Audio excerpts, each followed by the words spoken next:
As former Pakistan Prime Minister Imran Khan completes 6 months in prison in the first week of February, his freedom hangs in the balance with his country preparing for a general election on February 8th. The outcome of the election, in which Khan's Tehreek-e-Insaf party or PTI will participate via proxies since it is facing virtual derecognition, is expected to decide whether he comes out anytime soon. To get a perspective on what is in store for Khan and his party, Mayank Chhaya Reports spoke to Raoof Hasan, who is a spokesperson for the PTI apart from being a widely respected strategic affairs and political expert and a columnist. He spoke to MCR from Islamabad. What's happening with Imran Khan now? Imran Khan is completing 6 months in prison now, early next month, Right. that the first week of February, will be completing 6 months. And there is absolutely no possibility that they would let him move out of jail. They have a number of cases. They accuse him of ABC, XYZ, and when he's granted bail in one, they arrest him in two others. And the struggle is to secure bails in all of them, so that he's able to come out. But I definitely do not foresee any freedom for him before elections, which are now scheduled for 8th of February. Barely, actually less than two weeks away. So he's definitely going to stay there. And like I said last time I was talking to you, and I said Pakistan today is an unconstitutional and illegal state. Unconstitutional because all five governments, the central government in Islamabad and the four provincial governments, have outlived the mandatory 90 days period, So they have been rendered unconstitutional, consequently illegal. The institutions have virtually liquidated, including the judiciary. In fact, most notably the judiciary. The recent decision by the Supreme Court of Pakistan with regard to taking our electoral symbol away is symptomatic of a deep sickness which unfortunately has engulfed that institution. That is tragic, because being the apex court, it rides over the entire justice system of the country. And if it becomes corrupted to a point that it has, unfortunately, I feel that that needs it's a massive overhaul, and there is it's a kind of disease that Pakistan suffers from, which cannot be administered, which cannot be cured by administering disprines and Panadols. I think we are in for a massive surgical procedure, and it's only then that possibly we shall be able to get back on the rails to move forward. Otherwise, it's a downhill. What do you foresee for your party, the Pakistan Tehreek-e-Insaf, in the coming elections, especially in the context of Imran Khan's freedom? Well, we've always said, that PTI does not need any canvassing because the fact, that people have been made massively aware of circumstances in which they have survived in the last 76 years.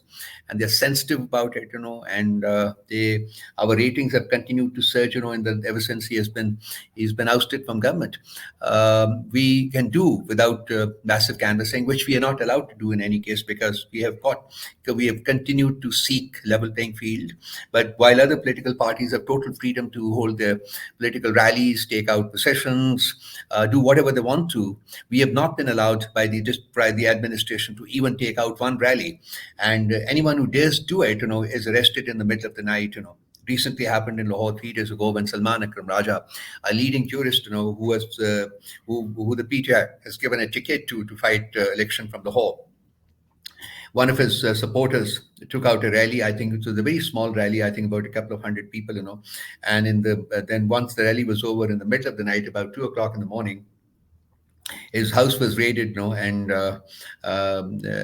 they took away the father and the son, who had taken out the rally. So, this is how severe the punishment that is meted out is to people, who dare sort of support PTI and take out. At this moment, when we talk, virtually every senior leader of PTI is either in prison or underground. There is no political activity allowed, and of course, the level playing field is also not available. We are without our symbol. That means that the candidates who may get elected to the parliament with our support, we will have no control over them, because we will not be able to impose flow crossing thing on them. So after getting elected with PTI support, they may still not support PTI in the parliament. They can move over to anybody, and this possibly was part of a broad mechanism that the government had enacted to land PTI into, so that even after apparently winning an election, it still may not be able to control its legislators, and it is also been told that when they get elected to the parliament, they usually have 72 hours to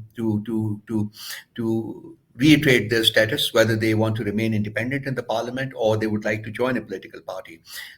We have been told that they can only join a political party which at least has one legislator elected on the basis of its ticket. Now, since we have been deprived of the right to give a ticket, we don't have a symbol. Consequently, we are only extending support to people.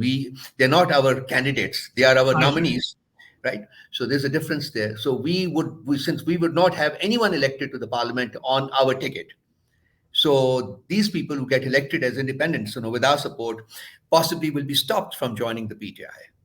So we will have to look for another platform. So this is how difficult they have made things for PTI. But we are certain that most of these people we have nominated, they will win the elections, and we are definitely looking forward to at least theoretically enjoying a majority in the National Assembly and all the provincial assemblies. So aren't you practically de-recognized as a party if you don't have a symbol and you cannot have officially recognized members when they are elected? Why are you still a party then? Well, the Supreme Court judgment, does not touch upon them. Consequently, we remain a political party, but I would possibly not use the word that you have, that word of de-recognize. We have been deprived of all the fundamentals that make a political party. But so for all practical purposes, you are not, yeah. Yeah, but we are still a political party registered with the Election Commission of Pakistan. I see. And in the just for my clarification, can Mr. Khan contest from prison?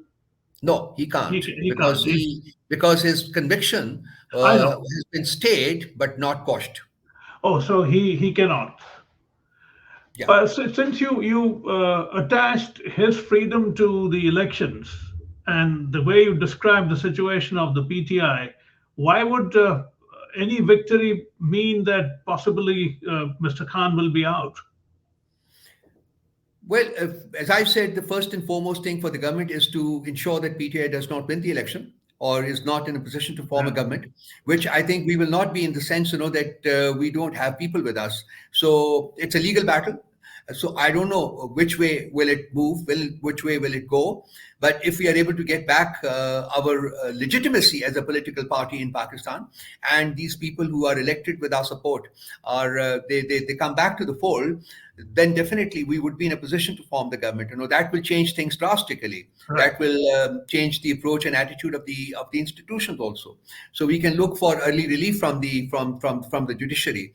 But I don't think that, having done this much in the last couple of years, having virtually decimated the party, having kept all our political leadership, all top leadership in prison now for over 8-9 months, and consistently refusing to let them out, even to do their politicking as candidates of the PTI, having taken away our symbol. I don't think I can conceive even in my wildest imagination that Khan is going to be out in the near future. I think they're going to keep him in for a very long time and ensure that the party is dead and buried before he is allowed out.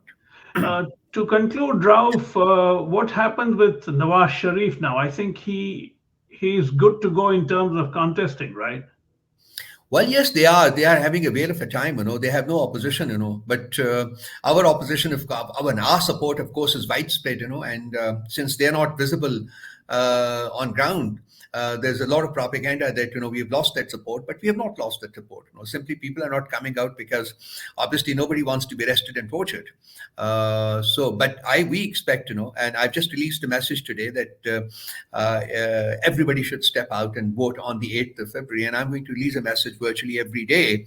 Our stress is on people voting on 8th of February, and if they do, if they're allowed to do that, we fear that they may be stopped from approaching the polling stations and being able to vote.